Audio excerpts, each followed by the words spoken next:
शुक्ल पक्ष की नवमी तिथि, वैशाख महीना, पीला चंदन घिसकर उस चंदन को एक सुंदर पीपल का कोमल पत्ता, कोमल पत्ता मतलब एकदम, एक तो पीपल का होता है कड़ला पत्ता, एकदम कड़क हो जाता है, और एकदम होता है कोमल पत्ता।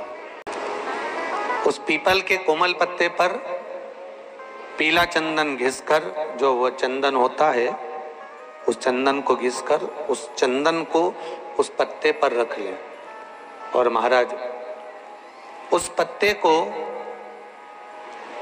मध्याह्न के समय पर, जैसे जब सुबह के समय पर सारी पूजन हो जाए, अर्चना हो जाए, भगवान शिव के मंदिरों में जल समर्पित हो जाए, उसके बाद में जब बाबा एकदम आनंद में विराजे हों, तब जहां शिवलिंग रखा होता है, जैसे ये शिवलिंग है और ये कटी भाग जहां शिवलिंग रखा हुआ है, इस कटी भाग पर जहां शिवलिंग रखा है उसके पास में ही 3 उंगलियों से चंदन का लेपन उस कटी भाग पर करना है।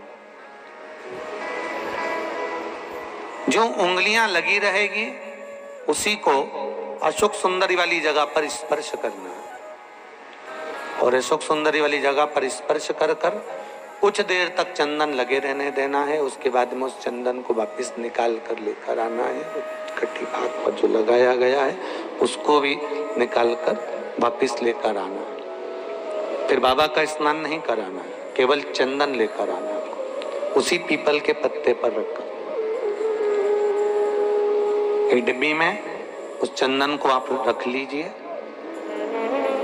कुछ दिन, जिसकी नेत्र ज्योति कमजोर है, चश्मा लग रहा हो, श्रवण शक्ति कमजोर हो, सुनाई कम दे रहा हो, उसके कंठ से इस ठोड़ी तक उस चंदन का तिलक लगाना प्रारंभ कर दीजिए, और नेत्रों के नीचे थोड़ा सा वो चंदन लगाना प्रारंभ कर दीजिए। लगभग 20 से 22 दिन तक आप उसका प्रयोग करिए, और एक रुद्राक्ष का जल शिव को समर्पित कर कर उस जल का आचमन करना प्रारंभ कर लीजिए।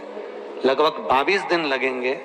धीरे धीरे फिर जाकर डॉक्टर को जांच करा लेना, नेत्र की ज्योति बढ़ना प्रारंभ हो गई है।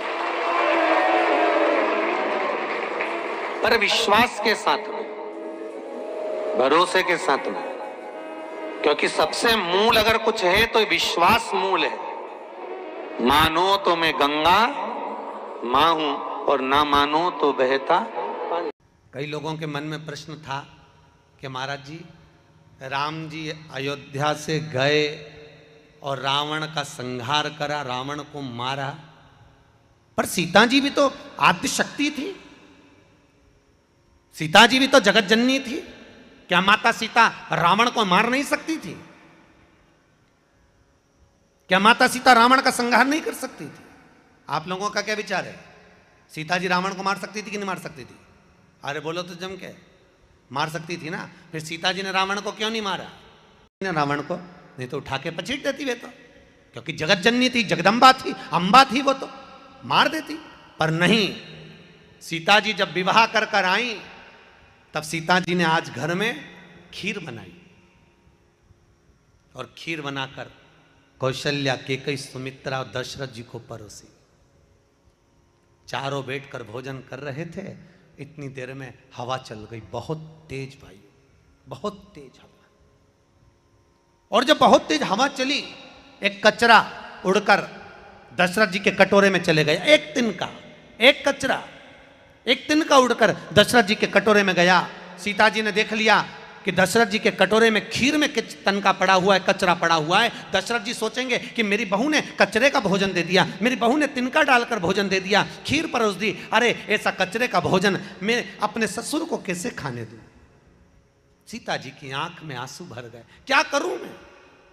अगर जाकर कचरा निकालती हूं तो कहेंगे ससुर कि मेरी बहू ने कचरे का भोजन दिया और कचरा निकालने आ गई। अब करूं तो करूं क्या? सीता जी रसोई घर में गई, और रसोई घर में जाकर माता सीता ने एक दृष्टि लगाकर उस कटोरे में पड़े हुए खीर में कचरे को, तिनके को देखा। जैसे ही देखा, देखते ही देखते देखते ही देखते सीता जी की दृष्टि से वो तिनका जलकर भस्म हो गया। तिलका वहीं जल गया, कचरा वहीं जल गया, उस खीर के पात्र में, उस खीर के कटोरे में।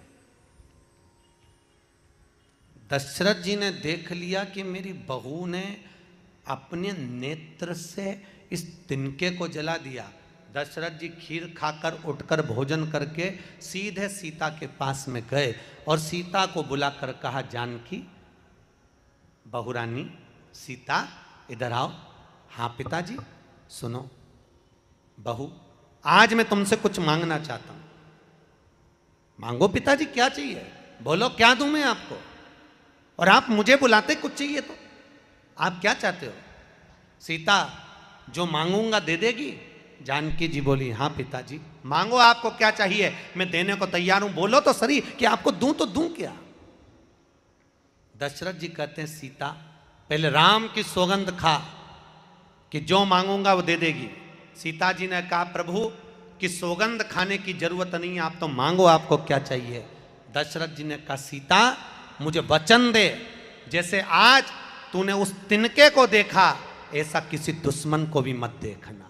सीता जी ने वचन दे दिया। और आप सब जानते हो, जब जब रावण सीता के पास आता था, तब तब सीता एक तिनका उठा लेती थी और मन में सोचती थी, बस इसी के चक्कर में बचा हुआ है बेटा, नहीं तो निपटा तो तेरे को कब की देती मैं।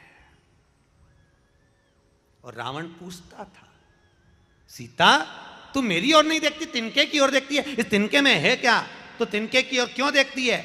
सीता मन में सोचती है, इसी तिनके के चक्कर में बचा हुआ है। अगर इस तिनके के चक्कर में बचा, अगर घूर कर देख लेती तो जलकर भस्म हो जाता। पर मेरे ससुर को मैंने वचन दिया है कि मैं कभी किसी दुश्मन को भी इस तरह से नहीं देखूं, ये मेरा वचन है। तो मैं देखूं तो देखूं कैसे? रावण को तो यूं ही मार देती।